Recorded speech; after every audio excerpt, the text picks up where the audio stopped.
तो class 10th के प्यारे बच्चों, आज मैं आपको ट्राइंगल्स के अंदर पाइथागोरस के कुछ एप्लीकेशन सिखाऊंगा, कुछ क्वेश्चंस मैं आपको सिखाऊंगा और ये बहुत ट्रिकी क्वेश्चंस रहेंगे। और मैं इनको कुछ इस तरीके से सिखाऊंगा कि हम इसकी 5 क्लासेस में इसको डिस्ट्रीब्यूट करते हैं, जिसमें हमारी जो लास्ट की 2 क्लासेस होंगी वो थोड़ी ट्रिकी, जो बहुत डिफिकल्ट क्वेश्चन है जिनको बच्चे को कई कई बार समझना पड़ता है, लर्न नहीं करना पड़ता है, वो क्वेश्चन सिखाऊंगा। और पहले मैं आपको एप्लीकेशन बेस्ड कुछ ईजी क्वेश्चन सिखाता हूँ। तो बच्चों देखो, आपके पास सबसे पहले नंबर पर मैं आपके लिए लेकर चलना चाहूँगा, ये आपका एग्जाम्पल नंबर 13 है। आप बुक में देखिएगा, बोर्ड में कई बार ये क्वेश्चन पूछा गया है। और इस बार आपसे कहते हैं कि BL और CM क्या है, दो मीडियंस हैं एक ट्राइंगल ABC की, जो कि राइट एंगल है B पर। तो आप सबसे पहले एक ट्राइंगल ABC बिल्कुल मेरे साथ साथ बच्चों बनाकर चलो।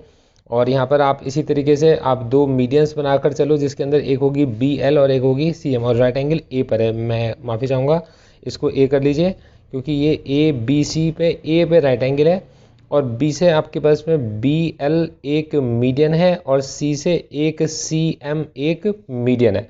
तो इस क्वेश्चन में आप सबसे पहले लिखोगे बेटे गिवन, कि आपको गिवन है BL CM आर मीडियंस।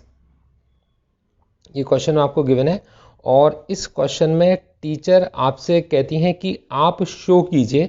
क्या शो करने के लिए कहती है? कि 4 टाइम्स इस BL का स्क्वायर और CM का square is equals to 5 times BC का स्क्वायर होगा। बच्चों बहुत ही आसान तरीका मैं आपको बताऊंगा और बहुत इजी भी रहेगा।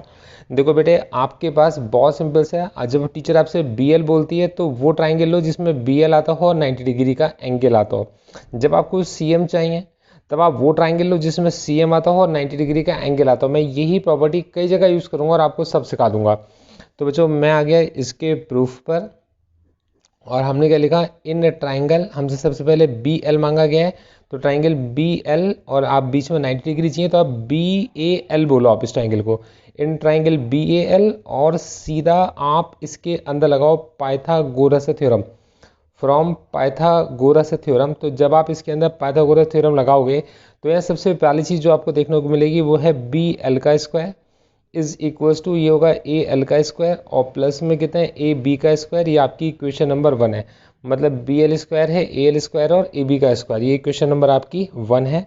अब बच्चों इसी तरीके से जब आपको CM चाहिए तो आप ऐसा ट्राइंगल लो जिसमें CM आता हो और एंगल A 90 डिग्री वाला भी आपको ज़रूर चाहिए। तो आपने कहा इन ट्राइंगल CAM, और अगेन आपने इसके अंदर लगाई है Pythagoras theorem, from Pythagoras theorem. तो जब आप इसके अंदर पाइथागोरस थ्योरम लगाकर चलोगे तो ये इस बार आपको मिलेगा, ये 90 डिग्री के सामने आपको मिला CM, तो आप लिखोगे CM square is equals to AC square और प्लस AM स्क्वायर। अब अगर मेरे बच्चों आपसे मैं कहता हूँ कि आप इन दोनों को प्लस करो, तो आप BL स्क्वायर में अगर CM स्क्वायर को प्लस करोगे तो AL स्क्वायर और AM को एक साथ लिख दीजिएगा। आप AL square plus AM square आप एक साथ लिख दीजिएगा, और AB स्क्वायर और AC स्क्वायर आप एक साथ लिख दीजिएगा, क्योंकि बड़ी बड़ी साइड्स एक साथ आ जाएंगी और छोटी छोटी साइड्स एक साथ आ जाएंगी, BC स्क्वायर। इतना आप कर सकते हो। अब खुद सोचो, ये AL और ये AM, तो बेसिकली L और M को मिलाने से एक ट्राइंगल ALM बनता है, हाँ या ना? तो आप इस AL स्क्वायर और AM स्क्वायर की जगह पर LM स्क्वायर लिख सकते हो। ठीक है। अच्छा, अगली चीज मिलती है आपको AB square plus BC square. ठीक है, लेकिन मैं आपसे ऐसा करने के लिए नहीं कहूँगा, कुछ और सिखाऊंगा मैं आपको। फिर आपसे कहते हैं अगर टीचर ने चेंज करके कहा तब मैं आपको बता रहा हूँ। AB square plus BC square, भाई AB square plus AC square, sorry ये AC स्क्वायर है आपका, क्योंकि देखो AB स्क्वायर है और ये AC स्क्वायर है। तो AB स्क्वायर और AC स्क्वायर, इन दोनों को अगर आप प्लस करोगे तो बड़े ट्राइंगल का आपको BC मिल जाएगा। तो ये चीज़ आपको BC दे देगी, और इन चीज़ की हेल्प से आप LM निकाल सकते हो, लेकिन एग्जामिनर ने LM मांगा नहीं है ना। तो अब हम क्या करेंगे, ये हमारा BL तो हमारा ऐसे लिखा रहा क्योंकि हमें चाहिए, CM भी ऐसे लिखा रहा। अब बच्चों खुद सोचो, ये जब BL मीडियन है, क्वेश्चन में बोला है BL इज मीडियन, तो इसका मतलब ये L आपका मिड पॉइंट है। तो ये जो AL होगा ये इस पूरे AC का हाफ होगा, और ये जो AM होगा ये पूरे AB का हाफ होगा। तो पहले वीडियो को आप करोगे पॉज, और यहाँ तक का करोगे आप नोट, जिससे कि आप यहाँ तक पहुँच जाओ बिल्कुल स्टेप बाय स्टेप, और यहाँ तक कोई ट्रिक नहीं है, बस सिंपल से ट्राइंगल्स लेने हैं। अब आप आगे करोगे, आप इस AL की जगह पर, आप इस AL की जगह पुट कर दो AC का हाफ, और AM की जगह पुट कर दो AB का हाफ। तो आपने यहाँ पुट कर दिया AB के हाफ का होल स्क्वायर, और ये आपके पास ए सी के हाफ का होल स्क्वायर और plus A B square plus A C square. देखो बेटे ये होगा आपके पास B L square plus C M square is equals to ये होगा ए बी स्क्वायर अपॉन में 4 plus A C square upon में 4 और plus A B square plus A C square. अब आप बच्चों पूरी इक्वेशन को मल्टीप्लाई कर दो बाय 4। जब 4 से मल्टीप्लाई करोगे तो बनेगा 4 B L square 4 C M square. 4 से मल्टीप्लाई करो ये बना A B square plus A C square, ये बना 4 ए बी स्क्वायर और ये 4 ए सी स्क्वायर। बेटे ये 4 टाइम्स आपका बी एल स्क्वायर और plus C M square is equal to 4 A B square 5 A B square. तो 5 टाइम्स ये बना आपके पास ए बी स्क्वायर और प्लस ए सी स्क्वायर। अब A B square plus A C square का sum बताओ। ए बी स्क्वायर का और ए सी स्क्वायर का सम आपके पास बी सी स्क्वायर होता है। तो आपने लिखा 4 टाइम्स ये चीज़ बन गई बी एल का स्क्वायर प्लस सी एम का square is equals to 5 times B C का स्क्वायर और बॉक्स में आप इसको बंद कर दीजिए, प्रूव्ड हो गए। तो बेटे मैं आपको समझता हूँ कि ये क्वेश्चन भी आपकी समझ में अच्छे से आ गया होगा। अब बेटे एग्जाम्पल नंबर 13 के बाद नेक्स्ट क्वेश्चन हम इसका देखेंगे, वो है example number 14। Very important question है। देखो बेटे आपसे कहते हैं कि आपके लिए ए बी सी डी ये एक रेक्टेंगल है। तो बेटे ए बी सी डी ये आपका एक रेक्टेंगल है और ओ इसके रेक्टेंगल के बीच में कहीं पर कोई पॉइंट है। अब देखो आपको टू शो करना है। आपसे टीचर कहते हैं कि टू शो कीजिए। क्या शो करने के लिए कहते हैं टीचर कि ओ बी का स्क्वायर और प्लस ओ डी का square is equals to O A का स्क्वायर और ओ सी का स्क्वायर। देखो बेटे आपसे कहते हैं कि ओ बी के स्क्वायर में ओ डी के स्क्वायर को प्लस करना है। देखो मैंने इसे एक लाइन में कभी भी मत लेना, आप एक लाइन में लोगे आपसे गलती होगी, इसलिए मैंने इसको बिल्कुल साइड में लेट किया था। अब आपसे कहते हैं ओ ए का स्क्वायर और ये क्या आपके पास ओ सी का स्क्वायर। कभी भी ओ ना ये ए सी की लाइन में ओ आना चाहिए ना बी डी की लाइन में ओ आना चाहिए, ये बात आप याद रखना। अब बच्चों देखो ए बी सी डी एक रेक्टेंगल है। आपको ये पता है कि आपको ये गिवन है कि A B C D is a rectangle. तो ए बी सी डी एक रेक्टेंगल है, आप सिर्फ इतनी बात जानते हो। अब बच्चों बहुत आराम से एक छोटी सी आप कर दो कंस्ट्रक्शन। कंस्ट्रक्शन क्या होती है? From O draw B O M parallel to A D. तो आपने बी ओ एम करूँ सॉरी, यहाँ पे आपको कुछ और लेना पड़ेगा। एल ओ एम ले लेते हैं, चलिए इसको एल ओ एम। ये आपने पैरेलल टू ए डी। अब ए डी के पैरेलल आपने एक लाइन एल ओ एम को ड्रॉ कर लिया, बिल्कुल पहला लाइन आपने लेके चलनी है। तो एल ओ एम आपने ड्रॉ कर ली ए डी के पैरेलल। अब देखो आपने कहा इस कंस्ट्रक्शन से क्या फ़ायदा होगा? इससे फ़ायदा होगा कि A L M D and B L M C become two rectangles. इससे फ़ायदा ये होगा कि आपको दो रेक्टेंगल्स मिल जाएंगे। एक रेक्टेंगल के बीच में अगर आप एक पैरेलल लाइन ड्रॉ करोगे तो उसको दो रेक्टेंगल्स में डिवाइड कर देगी, वो कुछ भी हो सकते हैं। तो पहले आप यहाँ तक का नोट कर लो। अब बेटे बड़े आराम से प्रूफ पर आना, बहुत आसान तरीका सिखाऊंगा। देखो बेटे टीचर आपसे मांगता है ओ बी स्क्वायर, तो मेरी बात ध्यान समझना। जब टीचर आपसे मांगता है ओ बी का स्क्वायर तो आप ओ बी से जो ट्राइंगल बनता है वो ले लो। तो ओ बी से बनेगा ओ एल बी। तो आपने लिखा in triangle O L B और आप इसमें लगा दीजिए फ्रॉम पाइथागोरस थ्योरम। तो जैसे ही आप इसके अंदर लगाओगे पाइथागोरस थ्योरम और ये ट्राइंगल बना है आपके पास में ओ एल बी, इसमें ओ बी का स्क्वायर। तो आपके पास ओ बी का स्क्वायर इज इक्वल टू, तो ये आपके पास ओ बी का स्क्वायर इज इक्वल टू हो जाएगा ओ एल का स्क्वायर प्लस बी एल का स्क्वायर, ओ एल का स्क्वायर और प्लस में आपके पास बी एल का square which is equation number 1। और इसमें आपको बिल्कुल भी डाउट होना नहीं चाहिए। यहाँ तक का कॉन्सेप्ट क्लियर है। अब टीचर ने आपसे कहा ओ डी का स्क्वायर, तो बेटे ओ डी किस ट्राइंगल में आता है? ट्राइंगल ओ डी आता है ओ डी एम में। तो आपने लिखा in triangle O M D. तो ये ट्राइंगल आपने ओ एम डी ले लिया, आपने अगेन लगा दी पाइथागोरस। आपने लिखा फ्रॉम पाइथागोरस थ्योरम। आप जैसे पाइथागोरस थ्योरम इसमें अप्लाई करोगे तो आपको क्या मिलेगा? ओ डी का square is equals to O M का स्क्वायर प्लस डी एम का स्क्वायर। तो आपने लिखा ओ डी का स्क्वायर इज इक्वल्स टू, ये आपके पास है ओ एम का स्क्वायर प्लस में डी एम का square which is equation number 2।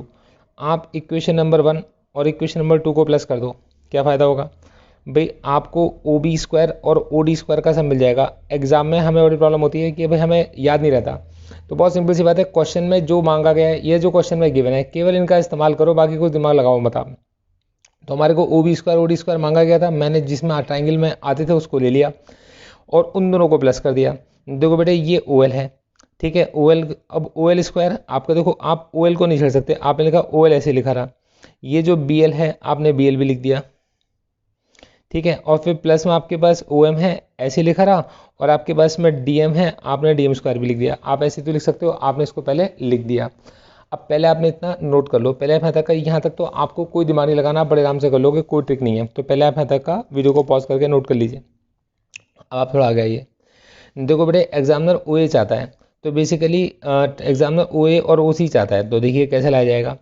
अब आपके पास ओ बी और ओ डी तो आपका आ गया, तो आपने क्या लिखा, ओ बी स्क्वायर को नहीं छेड़ोगे और आप ओ डी स्क्वायर को नहीं छेड़ोगे, ऐसे ही लिखा रहने दो। देखो तरकीब क्या लगानी है, जहाँ पर आपको बी एल दिखाई दे रहा है, तो जैसा बी एल है वैसा सी एम होगा, तो बी एल के जैसा सी एम, और जैसा डी एम है तो डी एम के जैसा ए एल होगा, बस इनको चेंज कर दो आप। तो देखो ओ एल आपका ऐसे लिखा रहा, जो आपका बी एल का स्क्वायर था, तो आपने बी एल स्क्वायर की जगह सी एम का स्क्वायर लिख दिया, सी एम का स्क्वायर लिख दिया आपने, ठीक है। और फिर प्लस में आपके पास में ये बी एल की जगह पर आपने सी एल का लिख दिया। अब ये आपका अगली चीज़ ओ एम स्क्वायर ऐसी लिखी रहती है, और जो डी एम है, तो बेटे जो डी एम है उसकी जगह आपने ए लिख दिया, तो यहाँ पर आपने ए एल का स्क्वायर लिख दिया, ठीक है बेटे, कोई दिक्कत नहीं। अब आपके पास ये ओ बी स्क्वायर ऐसे लिखा रहता है, ओ डी स्क्वायर भी आपका ऐसे लिखा रहता है। अब देखो बेटे, ये जो ओ एल स्क्वायर, जो एल वाले आप उन्हें एक साथ लिख लो, आपने कहा भाई ये एल वाले मतलब ओ एल स्क्वायर और ए एल स्क्वायर, इन्हें आपने एक साथ लिख लिया, और जो एम वाले हैं उन्हें आप एक साथ लिख लो, ये है C M square plus O M square, इन्हें आपने एक साथ लिख लिया, कोई डाउट नहीं। अब देखो बच्चे, ये होता है ओ बी का स्क्वायर और प्लस ओ डी का square is equal to O L plus, अब देखो O L square plus A L square, देखो बेटे ध्यान दो, O L square plus A L square, आपको अपने आप ओ ए का स्क्वायर मिल गया, तो आपने इसकी जगह पे लिख दिया ओ ए का square. C M square plus O M square, ध्यान दो बेटे, C M square plus O M square, इसकी जगह आपको ओ सी मिल गया, तो आपने इसकी जगह पर लिख दिया ओ सी का स्क्वायर, और ये पार्ट आपका बड़े इजीली प्रूव्ड हो गया। यही एग्जामिनर आपसे चाहता था। वीडियो को पॉज करके पूरे क्वेश्चन को एक बार सॉल्व कर लो बच्चे।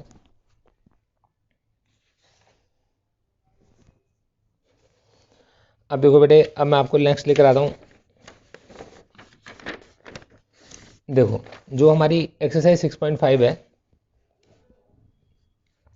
इसके अंदर जो भी सबसे बड़ी साइड है उसका स्क्वायर अलग करेंगे, और छोटी साइड्स के स्क्वायर का सम करेंगे। जैसे 7 के स्क्वायर को लिखेंगे ए बी स्क्वायर, इसको लिखेंगे B C square, A B square plus B C square का सम अगर ए सी स्क्वायर के इक्वल आ जाता है तो ये एक राइट एंगल ट्राइंगल है, वरना नहीं है। फर्स्ट क्वेश्चन में आपको ये करना है। सेकंड क्वेश्चन इंपॉर्टेंट है, इसको एक करने का अलग तरीका है, थर्ड का एक अलग तरीका है, इसको अलग कर देते हैं। क्वेश्चन नंबर 4 लेके चलते हैं। पहले हम पूरे क्वेश्चन लेके चल रहे हैं जो बहुत ईजी है, जो ट्रिकी वाले हैं उनको लास्ट में करेंगे, है ना। देखो बेटे, हम आ गए क्वेश्चन नंबर 4 पर। देखो बच्चे, क्वेश्चन नंबर 4 हमसे कहता है कि ए बी सी एक आइसोसेलेस ट्राइंगल है और राइट एंगल है सी पर। तो आपके पास एक आपने आइसोसेलेस राइट एंगल ट्राइंगल बनाना है। आइसोसेलेस ट्राइंगल की दो साइड्स इक्वल होती हैं, और राइट एंगल है कहाँ पर, सी पर, तो इसका मतलब है बाकी के जो पॉइंट्स होंगे ए और बी होंगे। तो ये क्वेश्चन में सबसे पहले आपको गिवन था, और एग्जामिनर आपसे कहता है कि टू शो करो। टू शो क्या करने के लिए कहता है कि भाई ए बी का स्क्वायर आपका 2ac स्क्वायर के इक्वल है, ये शो करना है। कुछ नहीं, आपने सीधी पाइथागोरस लगाई, भाई ए बी का स्क्वायर इज इक्वल टू कितना होगा, A C square plus B C square. अब आपने लिखा A B square is equal to, अब आप जानते हो कि आपका ए सी और आपका बी सी बराबर है, तो आपने ए सी की जगह ए सी स्क्वायर लिखा रहने दिया, और बी सी की जगह पर ए सी स्क्वायर लिख दिया, क्योंकि दोनों सेम है। तो आपके पास ए बी स्क्वायर आपका 2ac स्क्वायर प्रूव्ड हो गया। बहुत सिंपल सा तरीका था, बिल्कुल मुश्किल नहीं है, ठीक है। देखो इसके बाद आता है हमारे पास क्वेश्चन नंबर 5। क्वेश्चन नंबर 5 भी बिल्कुल सेम है। एक आइसोसेलेस ट्राइंगल है जिसमें ए सी और बी सी इक्वल है। बिल्कुल सेम तरीके से आपने दोबारा से एक आइसोसेलेस ट्राइंगल बना दिया, और इसमें ए सी और बी सी इक्वल है। और इस बार क्वेश्चन में टीचर ने आपको गिवन दिया है कि इफ़ गिवन, अगर उल्टा गिवन हो कहते हैं कि अगर A B square 2ac square के इक्वल है, ये गिवन है, तो हमारे को 2 शो करना है कि आपके पास में 2 शो कि एंगल सी आपका 90 डिग्री है। तो ये भी हम कर लेंगे, बहुत सिंपल से है, कोई मुश्किल नहीं है। तो आप लिखोगे फ्रॉम गिवन, आप लोगों A B square is equals to 2ac square, ये आपको गिवन है। अब बच्चों थोड़ा दिमाग लगाएंगे, कुछ नहीं करना है, कुछ खास नहीं है, आपने ac स्क्वायर को बस 2 बार लिख देना है, आपने जो किया आपने उसका उल्टा करना है। अब एक ac की जगह आपने bc लिख देना है, bc square plus ac square, और यहाँ लिख दो from converse of Pythagoras theorem, क्योंकि अगर स्क्वायर का सम इक्वल है तो converse of Pythagoras theorem, angle C is equal to 90 degree. ये पार्ट आपका प्रूव्ड हो गया। ठीक है बच्चे, बहुत सिंपल है। अब देखो सेम तरीके से आपसे कहते हैं question number 6, A B C एक इक्वेटर ट्राइंगल है और आपसे कहते हैं कि इसकी ऑल्टीट्यूड को फाइंड आउट कीजिए। तो बच्चे देखो, अगर आपका एक इक्वेटर ट्राइंगल है तो ये ट्राइंगल आपका ए बी सी एक इक्वेटर ट्राइंगल है और टीचर ने कहा है कि उसकी सारी साइड से 2 है। अब अगर आप यहाँ से एक ऑल्टीट्यूड मतलब परपेंडिकुलर अगर आप ड्रॉ करोगे तो आप लिखोगे perpendicular from A divide B C in 2 parts. अब देखो ये साइड और ये साइड इक्वल होंगे, ये 90 डिग्री है और ये साइड कॉमन है, तो आपके पास ये triangle A M B congruent होगा ट्राइंगल ए एम सी के। तो ए एम बी ट्राइंगल और triangle A M C congruent है, ये बात आप याद रखिएगा। मैं इसको साफ साफ लिख देता हूँ, ट्राइंगल ए एम सी ये कॉन्ग्रुएंट ट्राइंगल है। तो अगर ये ट्राइंगल आपके पास कॉन्ग्रुएंट है तो इसका मतलब ये होगा कि आपका जो बी एम है और आपका जो सी एम है ये बराबर बराबर है, मतलब स्मॉल ए के इक्वल होगा। इसको भी बॉक्स में आप बंद कर दो। तो पहले आप यहाँ तक का बड़े आराम से नोट कर लो। अब मैं क्वेश्चन को सॉल्व करता हूँ। आपने लिखा A B square is equals to A M का स्क्वायर, पाइथागोरस लगाओगे और प्लस में बी एम का स्क्वायर। अब बेटे ए बी, ये ए बी इस 2a का होल स्क्वायर बनेगा और ये जो ए एम है ये आपका ए एम स्क्वायर लिखा रहता है और जो बी एम है आपका ये ए का स्क्वायर है, क्योंकि आपने लिखा था बी एम आपका ए के इक्वल है। तो बच्चों 4a square is equals to A M square plus A square. अब ए स्क्वायर माइनस हो गया तो 3a square is equals to A M का स्क्वायर, और आपने इसको बॉक्स में बंद कर लिया। ये पार्ट आपका इजीली प्रूव्ड हो गया। मुझे लगता है इसमें कोई डाउट होगा, आपका कॉन्सेप्ट बिल्कुल क्लियर होगा आपके लिए। ठीक है, फिर क्वेश्चन क्लियर, 6 क्लियर। अब देखो आप, अब आपसे कहते हैं क्वेश्चन नंबर 7, बहुत बहुत बहुत इंपॉर्टेंट है बच्चों। ये क्वेश्चन तो बहुत इंपॉर्टेंट है, आप इसे कम से कम 4 बार कीजिएगा। देखो आपसे कहते हैं square of the sides of a rhombus equal to the sum of the square of the diagonals. देखो बच्चों, ये इस क्वेश्चन में क्या कहा गया है कि ये आपके पास एक रोम्बस है, और मैं इसको अगली शीट पर करता हूँ जिससे कि आपको पूरा एक साथ देखने को मिल जाए। देखो देखो ये आपके पास रोम्बस है, आप जानते हो रोम्बस इस तरीके का होता है, ए बी सी डी, ये आपका एक रोम्बस है। इसकी चारों साइड्स इक्वल है, ठीक है, और इसके डायगोनल्स हैं। ठीक है, अब देखो, अब एग्जामिनर आपसे ये कहता है show that the sum of the square of the sides of a rhombus, मतलब ए बी का स्क्वायर, बी सी का स्क्वायर, सी डी का स्क्वायर और ए डी का स्क्वायर, इन चारों साइड्स का सम ये इक्वल होगा आपके पास बाकी के जो डायगोनल्स हैं A C square plus B D square के सम के इक्वल होगा। ये टीचर कहता है कि प्रूव करके दिखाओ। बड़ा आसान तरीका से कहूँगा, एक ही बार में क्लियर हो जाएगा आपको। देखो आप इसमें सीधा लिखो, ये आपको एग्जाम ने कहा प्रूफ करो। अब आप इसमें क्या करोगे, प्रूफ पे आ जाओ। बहुत आसान तरीके से कहूँगा, आप इसमें सीधा लिखो कि डायगोनल्स ऑफ ए रोम्बस, तो diagonals of a rhombus bisect each other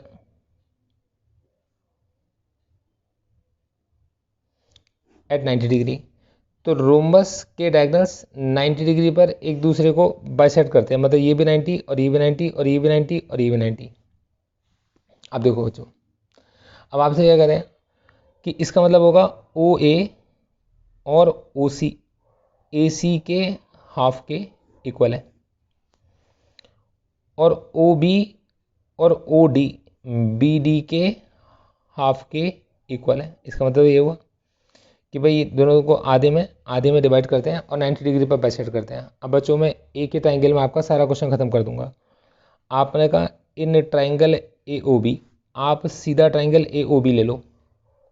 90 के सामने वाली साइड होती है हाइपोटेनस, तो आपके पास ए बी का स्क्वायर, ये ओ ए का स्क्वायर और ओ बी का स्क्वायर, और ये कैसे आया आपका फ्रॉम पाइथागोरस थ्योरम। यहाँ तक का क्लियर है बच्चों? कुछ भी नहीं करना, ये ए बी स्क्वायर आपका ऐसे ही लिखा रहा, ये जो ओ ए का स्क्वायर है आप इस ओ ए को लिख दो ए सी अपॉन में 2 का होल स्क्वायर, और जो ओ बी है इसकी जगह लिख दो बी डी अपॉन में 2 का होल स्क्वायर। तो बेटे अभी आपका A B square is equals to कितना होगा, ए सी स्क्वायर अपॉन में 4 और प्लस में बी डी स्क्वायर अपॉन में 4, और 4 से अगर दो मल्टीप्लाई तो ये होगा 4 ए बी स्क्वायर, ये होगा A C square plus B D square. इसको बॉक्स में बंद कर दिया आपने। अब देखो कैसे हम लिखेंगे ए बी स्क्वायर को 4 बार, A B square, A B square, A B square और ए बी स्क्वायर। तो 4 बार ए बी स्क्वायर आपने लिख दिया, ये ए सी और बी डी आपके ऐसे लिखे रहे, सिंपल। देखो अब आपने क्या करना है, ये ए बी स्क्वायर, अब इस एक ए बी की जगह आप बी सी लिख दो, दूसरे ए बी की जगह सी डी लिख दो, और इस ए बी की जगह ए डी लिख दो। क्यों लिखा भाई, अब आप बताओ। उसका रीज़न ये है कि रोम्बस की चारों साइड्स इक्वल होती हैं, रोम्बस की चारों साइड्स इक्वल होती हैं, किसी की जगह पर भी किसी को लिखा जा सकता है। बहुत इंपॉर्टेंट है, नोट कर लो आप। कोई भी डाउट हो तो आप मुझे व्हाट्सएप करना, मैं आपको समझा दूंगा। देखो बेटे अब क्वेश्चन नंबर 9 और क्वेश्चन नंबर 10 मैं आपको समझाता हूँ, ये आपके लिए होमवर्क है। कैसे देखिएगा, एक लेटर 10 मीटर लॉन्ग, तो आपने लेटर बनाएंगे तो वॉल बनाएंगे, लेटर बना देंगे। लेटर 10 मीटर की है, आपको तो लेटर कैसे होती है, विंडो नीचे से देखेंगे, ग्राउंड से ऊपर 8 मीटर की है, और आपसे फुट ऑफ द लेटर पता करने के लिए कहते हैं। अगली चीज़ है ए गाय वायर अटैच्ड ए वर्टिकल पोल, जिसकी पोल की हाइट है कितनी 18 मीटर और 24 मीटर लॉन्ग इसके अंदर वायर लगा दिया आपके पास, ठीक है जी। और बेस आपसे पता करने के लिए कहते हैं। तो 9th और 10th सीधा ट्राइंगल बनाकर क्वेश्चन होने, ये आप खुद करोगे। क्वेश्चन नंबर 11 और क्वेश्चन नंबर 12 एक बार देख लो आप। देखो बच्चे क्वेश्चन नंबर 11, क्वेश्चन नंबर 11 में आपसे टीचर कहते हैं एक एरोप्लेन नॉर्थ जाता है 1000 किलोमीटर पर आवर की स्पीड से, तो वो इस तरफ जाता है, मैं इसको नॉर्थ कह देता हूँ, और दूसरा ईस्ट जाता है तो मैं उसको आपके इसमें ईस्ट कहता हूँ। कुछ इस तरीके, क्योंकि नॉर्थ और ईस्ट आपस में परपेंडिकुलर होते हैं। एक पॉइंट से दो प्लेन निकलते हैं, ठीक है। एक 1000 की स्पीड से जाता है, तो वो 1000 की स्पीड से जाता है, और कितने टाइम तक जाता है, 1.5 आवर का मतलब है 3/2 आवर्स तक। तो वो जो डिस्टेंस ट्रेवल करेगा वो का ओ ए। अगला जाता है आपके पास में ईस्ट में, वो ओ बी डिस्टेंस ट्रेवल करेगा, तो वो कितना होगा आपके पास ओ बी, और उसकी जो स्पीड है वो 1200 है, तो उसकी स्पीड है 1200 और टाइम है 3/2। अब आप ए बी को ज्वाइन कर दो, आपको ओ ए पता है और आपको ओ ए पता है, वो कितना है आपका 500, ये हो गया 1500 किलोमीटर, और आपको ओ बी पता है तो 600 का मतलब हो गया 1800 किलोमीटर। और आपको बच्चों क्या निकालना है, अब आपको ए बी निकालना है पाइथागोरस लगाकर, बहुत सिंपल। 11th के बाद आप 12th पर आओगे, तो 12th में आपसे कहते हैं 2 पोल्स हैं 6 मीटर 11 मीटर 12 मीटर का गैप, तो एक है 6 मीटर और एक है 11 मीटर, और बीच में आपके पास में 12 मीटर का गैप। तो ये 12 मीटर का गैप है, ये 6 मीटर 11 मीटर है, ये ए बी और ये सी और ये डी, और ऐसे करके आप इन्हें मिला दीजिए। ये एम है और ये 90 डिग्री का एंगल है। तो बच्चों ये 6 है तो इसके सामने वाला भी 6 होगा, ये पूरा 11 है तो ये 5 बचा, और ये 12 है तो इसके सामने वाला भी कितना होगा 12, और ये दिमाग आप लगाओगे, पाइथागोरस से ए डी निकाल कर आप मुझे दोगे। तो फर्स्ट क्लास के अंदर हम इन क्वेश्चंस को कवर करेंगे। अब दोस्तों इसके बाद बच्चों हम लोग अपनी नेक्स्ट क्लास में आएंगे, सेकंड क्लास के अंदर आगे के क्वेश्चंस हम कवर करेंगे। तो पाइथागोरस के लिए मुझे आपकी 4 क्लासेस की रिक्वायरमेंट है। उम्मीद करता हूँ वीडियो आपको बहुत पसंद आई होगी। इस वीडियो को जरूर लाइक कीजिएगा, और बच्चे कोई भी डाउट हो आप मुझे पूछिएगा, और जल्दी से काम करके मुझे आप दीजिएगा। Thank you so much, all the best.